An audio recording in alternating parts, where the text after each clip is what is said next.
yung mga namatay, yung mga halaman mo. Try natin silang alagaan para mabuhay ulit.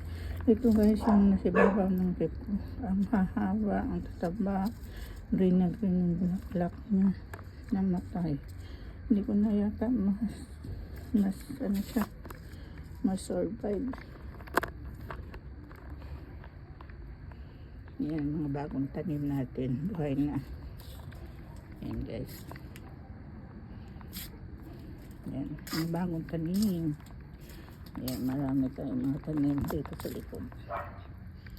Yan, mga kamatis na hinanaw natin. Medyo na mamatay sila guys kasi yun, sa sobrang lamig. Yan. Naman yung ito, namatay na rin to kaya nag-survive siya. Yan, mga may talbos tayo.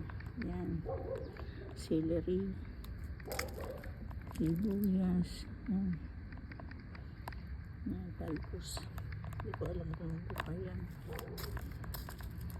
Tanglad. Yan, yung aloe vera na hiningi ko kay Sandra. Yan, hindi pa na. Ayan. Ito yung ano nang nagsak nga lang siya ng mata. Ito nalaki na ito noon na mamulaklak na. Ito din ang sipag mamulaklak na mata, pero mabuti nga hindi siya namatay ng tuluyan. Na-survive ko. Ito naman yung kangkong. Hindi ko alam kung mabubuhay yan. Ayan.